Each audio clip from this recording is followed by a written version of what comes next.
Hi, I'm Mr. C, the teacher, and this is my classroom. Over the years, I've created hundreds of lessons in every subject area. That's tons of topics to teach. So grab your tools for school and join in with us. Or sit back and just watch. And let's go on a learning journey together. Because you're watching Lessons from the Classroom.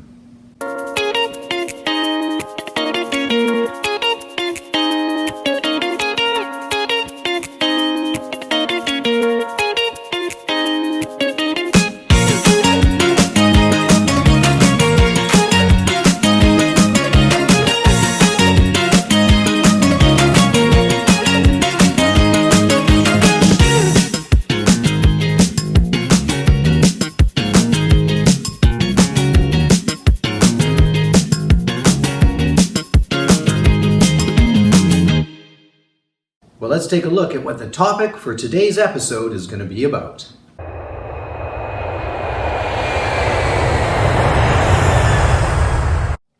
In today's episode, we're going to talk about a subject at school that's, fairly new. It's been around for a few years. We refer to it as ADST. Well, what's that? That stands for Applied Design Skills and Technology. And that can consist of all sorts of things. From using tools as simple as a pair of scissors on paper with some glue, to using tools such as hammers and saws and screwdrivers, to doing coding, whether we're using little robots to code or whether we're using an iPad app or program to do some coding. Applied design skills and technology simply means using our brains to design something and then using our skills to build it. Let's take a look at some examples. In coding, if I were to start from the very beginning basics, I could use little program cards like this. And I could say that I want to make a program where a character, say my dinosaur here, is going to follow my set of instructions. I want my dinosaur to step forward again, take a left turn, step forward again, which means he's now moving in that direction. Take a right turn, and then step forward again, which means he's going back in that direction. Step forward again. Maybe take another right turn. Step forward again, which means he's going in that direction. Step forward again. Maybe take a step backwards. And then turn right, which means he's going that direction, and step forward, which means he's going that way, and then step forward again, take a left turn, which means he's going to go sort of that direction, and then step forward as he walks off the screen. So there I've set up some programming.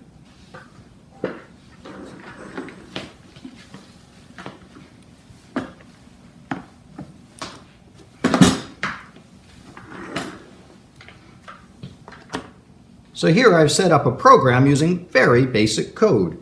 If I were to get my character to follow that code, then we can see that he would step forward again, turn left, step forward, turn right, step forward again, turn right, step forward, step backwards, turn right, step forward, turn left, and step forward as he makes his way off our screen. If that was a computer code, it would be very similar to some of the apps and websites that do this sort of thing. In fact, we'll show you an example of that. So there are a number of coding programs that you can find online or on apps for your tablet. This particular one is quite easy to use. We're going to create a new program here. We can get rid of this little character by just putting our finger down. getting rid of it. So what we can do is we can select a background from a bunch of choices. We can select a character from quite a lot of choices. Characters don't have to be people, they can also be objects, like a soccer ball, for example.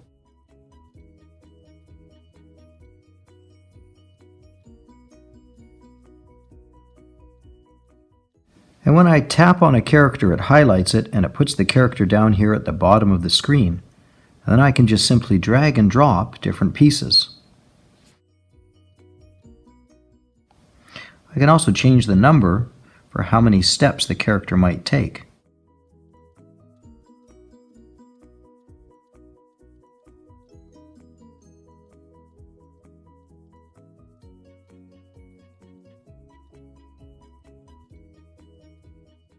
I always want to start my program with this drop and drag green flag. That's my go flag.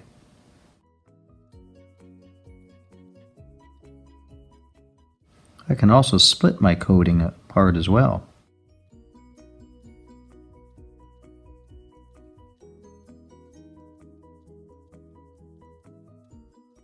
When I want to code my other characters, I just tap on them and drop and drag what I want to have done.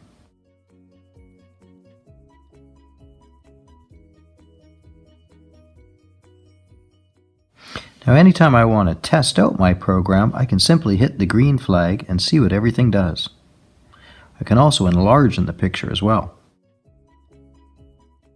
If I want to change anything, I can pull it apart and I can just throw it away. Or I can scrap everything.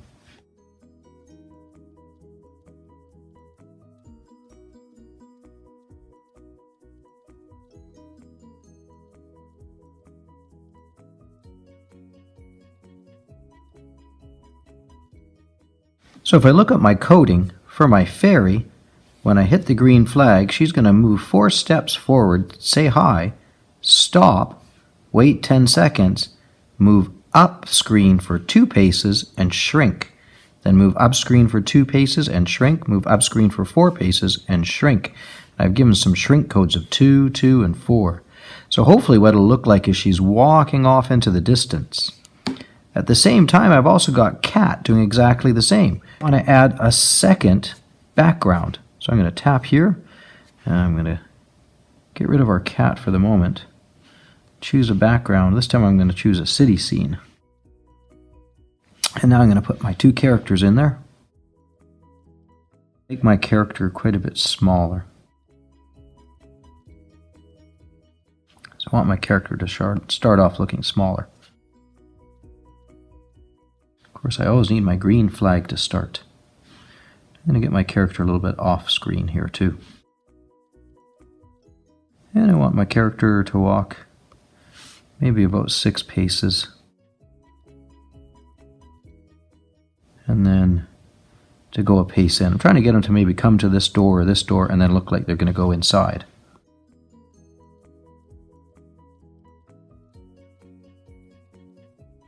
I want to do the same thing with my other character, the fairy. Start her way off over here. Green flag to start, always. I think I also want to add a car in as a character. Let's add this one. Appear on the road. And of course we need it to start when the green flag comes up. We need it much smaller. Go this way, maybe a good 8 paces. Hi, Cat. Hi, You want sure to go get thing. some ice cream? I love ice cream.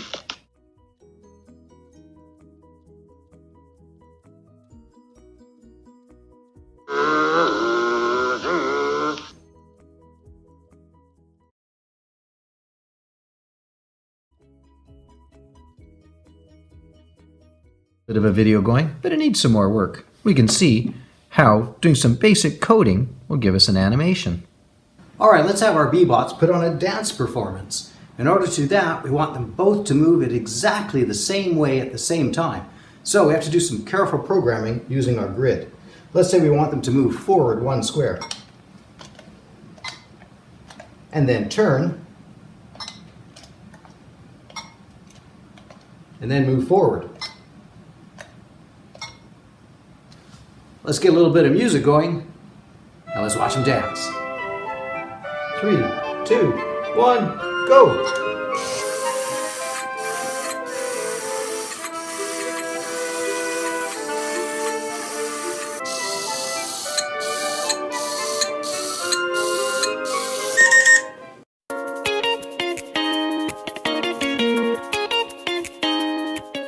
All right, well, it looks like I've got plenty of art supplies and tools on hand, so I guess it's time to do some quick art creations.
Now this particular toy is called Code and Go Mouse, and just like the Bee-Bot, he's got some arrows here in which to code him to make him go in different directions.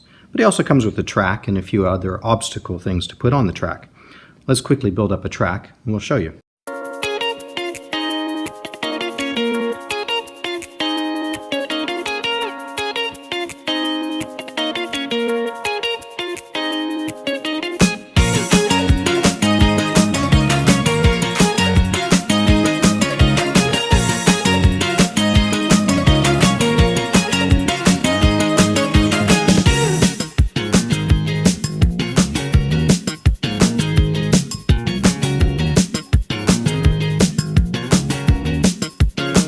Alright, so we've got our track set up and we've got our mouse. We want our mouse to move forward from this first square into this square. Then turn and go up to this square. Turn and go over to this square. Turn and go up to that square. Turn, go underneath the orange tunnel here and get to the cheese at the very end. So to code him, we have to put him in a start position. And we have to think where we want him to go. We want him to go forward, turn, go forward, turn, go forward, turn, go forward, turn, go forward once, twice. Let's see if we've coded him correctly. Where's that cheese? I can smell the cheese. Cheese, cheese, cheese! Yay, he got to the cheese. We coded him correctly. Love you, cheese. You know, I love being surrounded by great books, because one of my favorite things to do is to read stories. So, let's make some time right now and read a storybook. This is story time.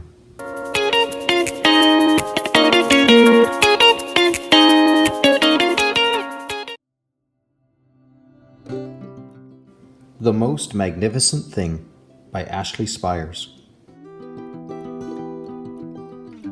This is a regular girl and her best friend in the whole wide world. They do all kinds of things together. They race, they eat, they explore, they relax. She makes things. He unmakes things. One day, the girl has a wonderful idea. She is going to make the most magnificent thing. She knows just how it will look. She knows just how it will work. All she has to do is make it, and she makes things all the time. Easy peasy. First, she hires an assistant. Next, they gather their supplies. They set up somewhere out of the way and get to work.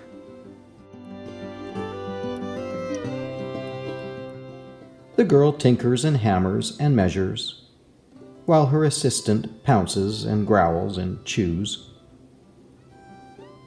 When she is finished, she steps back to admire her work. She walks around one side. Her assistant examines the other side. It doesn't look right. Her assistant picks it up and gives it a shake. It doesn't feel right either. They are shocked to discover that the thing isn't magnificent or good. It isn't even kind of sort of okay. It is all wrong. The girl tosses it aside and gives it another go. The girl saws and glues and adjusts. She stands and examines and stares. She twists and tweaks and fastens. She fixes and straightens and studies. She tries all different ways to make it better. She makes it square. She makes it round. She gives it legs. She adds antennae. She makes it fuzzy. She makes it long, short, rough, smooth, big, small. One even smells of stinky cheese. But none of them are magnificent. Her hard work attracts a few admirers, but they don't understand. They can't see the magnificent thing that she has in her mind. She gets mad. The angrier she gets, the faster she works. She smashes pieces into shapes. She jams parts together. She pummels the little bits in. Her hands feel too big to work, and her brain is too full of all the not right things. If only the thing would just work. Crunch! Pain starts in her finger. It rushes up to her brain, and she explodes. It is not her finest moment. I'm no good at this. I quit. Her assistant suggests a walk. It's not much help at first. But before long, she starts to feel different. Bit by bit, the mad gets pushed out of her head. As they stroll along, she comes across the first wrong thing she made. The bad feelings are about to start all over again. Then she notices something surprising. There are some parts of the wrong things that are really quite right. The bolts on one, the shape of another, the wheel-to-seat ratio of the next. There are all sorts of parts that she likes. By the time she reaches the end of the trail, she finally knows how to make the thing magnificent. She gets to work. She works carefully and slowly, tinkering, hammering, twisting, fiddling, gluing, painting. Her assistant makes sure there are no distractions. This is the perfect thing to ward off bears. This will stop that leak. This one's all wet. The afternoon fades into evening, and finally, she finishes. She alerts her assistant. The pair take a good long look. It leans a little to the left, and it's a bit heavier than expected. The color could use a bit of work too, but it's just what she wanted. They climb aboard and take it for a spin. They are not disappointed. It really is the most magnificent thing.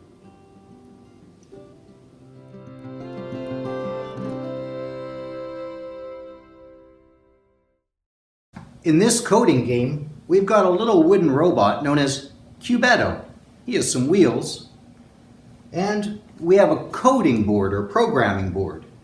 We're going to add some pieces into these slots that give us code or directions to move our robot. In this case, I want to move our robot from spot B up to the tree. I have to get him there safely, but there's a few rules. He cannot go in the water, he cannot make his way through mountains, and he needs to avoid the dinosaurs. So if I'm starting here, I want to give him directions to go forward, forward, turn right, go forward, turn left, go forward, turn left, and make his way across and down to the tree. All right, so I've put my program into the master control board there. All we have to do is press the go button and see if it'll follow the instructions, which should say forward, forward, turn right, forward, turn left, and then go to the function button, which is over here. Function button is telling it to go forward 3 times. Forward, forward, forward. Then go left, and then go back to the function button again, which means go forward, forward, forward, turn left, and go forward. And I should be at the tree. Let's see what happens.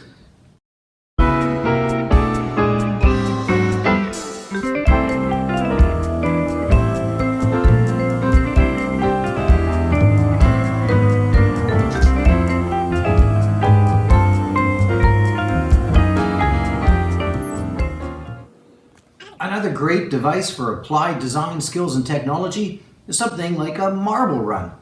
Plus, they're great fun to play with. Woo!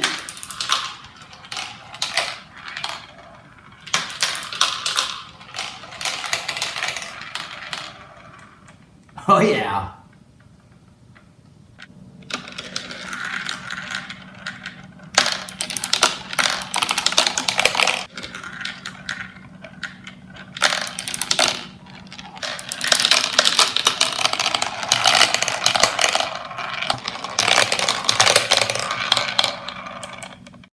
It's the time in our show when we have a segment I like to call Questionable Letters. And that's where a viewer writes in to ask us something. Let's see what today's letter is going to ask. Questionable letters. All right, well, let's look at today's letter that came in from one of you viewers. It says, Dear Mr. C, what is the coolest ADST project that you know about? From Abigail, Danica, Samantha Thompson. P.S. I love your show. Hey, thanks, Abigail, and it's a great question. And I noticed that the initials, the first letter on each one of your names here, Abigail with A, and then your middle names, Danica and Samantha, and your last name, Thompson, well, those initials spell ADST. Ha, what a coincidence. Well, the coolest ADST project that I know about, it's got to be Copenhagen Building. It's in a city called Copenhagen. And it's a huge building that's actually made for collecting your waste, your garbage, and burning it. And what they do when they burn that garbage is that it turns into electricity and heating for 90,000 houses in Copenhagen City. But here's what's really cool about the building. Rather than just being a big, ugly building, what they've done is they've actually made hiking trails that go up the building and a ski hill that you can ski down in the building even during the summer because it has that green carpeting. There's also a climbing wall on the side of it. So it becomes a building with a function where people can go hiking and skiing in a city that, well, frankly, is really quite flat. They don't have any hills or mountains. Plus, it's a building that has a use to it because it takes the trash, the garbage, and it burns it and turns that into electricity and heating for houses. But it also doesn't pollute. It has special filters that takes the smoke from burning all that garbage and it turns it into water vapor. So it's non-polluting. And what's really cool is that on a colder, foggier day, that water vapor coming out of the chimney actually turns into snow on the ski hill. To me, that is really cool applied design skills and technology. That's engineering at its best. I hope to go there one day. Copenhagen Building in Copenhagen. Cool.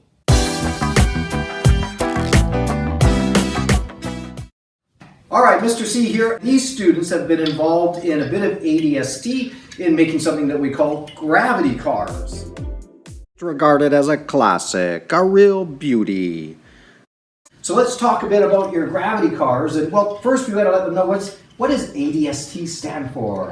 Applied Design Skills Technology. I think I got most of it there. Applied design. So you had to design a car, and you had to use your skills to add to this car, build this car. And the technology, you guys know what kind of technology you use? Because we're not talking computers, right? Yeah. What are we talking about? Like physical, like Newton's physics and 3 laws. Newton's 3 laws. Yeah. Ouch. Physics. Physics and like. And you actually use some technology in the form of tools, and most people will go, well, like computers? Yeah. Oh. No. Oh, what's he doing? Is he miming a hammer? Oh. Physical. Right, yeah. So sometimes technology can be something as simple as a pair of scissors or a hammer or a yeah, sure, Mr. Z. that kind of stuff. So let's talk about these gravity cars. Now, they all look the same. Why are they like all out of the same material, same size, same design? So because they had to be exactly below 600 milligrams, and they had to be exactly 12 inches wide. So there is a 6 length. high. So there's a length and a height and a weight. Wait, 600 grams you had to be under. You had to be under 600 Or grams. you had to be exactly on. Yeah. So Eloise, were you trying to get as close to 600 grams because that made the Yeah. car better? But not necessarily. It depends on how you made it. Because one of my friends, same design and everything, but she only had one nail at the very back, and hers, she almost got to the final 6. And also, when you're doing it, you want to keep most of the weight on the back. So, Yeah, that so you means got if- more if downforce. Yeah. So Yeah. if you have it all jam packed on the front, it'll just. And Well, also, Really? when it's done, it goes down the whole thing, and then there's a little part which is still part of the race where it goes flat. And if it's all at the front, that car is done using all its acceleration. But if it's on the back, part of it still has more acceleration. Oh, So it interesting. can give it a little boost at the end, and then your car sometimes picks up at the end. So there's a real strategy to whether they're at the back or whether they're at the front. Anybody find out whether it's better to really drill the nails as low as possible? Because, they're standing out. I like keeping mine down more away from it. Also, plus from it not being at the front is it helps with the aerodynamics because there's not a lot of stuff with the air it didn't affect the aero. Closer together, And- really bunched And it was together. behind this. in behind. So it didn't affect the aerodynamics because it was back then. So what we're hearing here is applied design, figuring out where these nails are going to go, makes all the difference. Even though the cars are the same size, the same construction, the same materials, the wheels are the same and in the same place, it's the nails that make all the difference for making a faster car or a slower car. Now I also noticed they've all got the same wheels and it looks like the same wheel distance. And I have heard in past competitions that they actually allowed you guys to choose where you were going to drill the wheels. I You don't think had they to did that have this them in year. the same exact. This place. time it was in the same Everybody place. else, there was like. Okay, we do have some film of the cars actually racing, so you can see the starting gate, you can see the length of the track and the height of it, and where it goes to. We'll show you that in just a moment. All right, well, thanks guys for coming and being interviewed and talking about your gravity cars as part of ADS2. Yeah, Thank you. You're welcome, thanks. All right, let's take a look at some racing.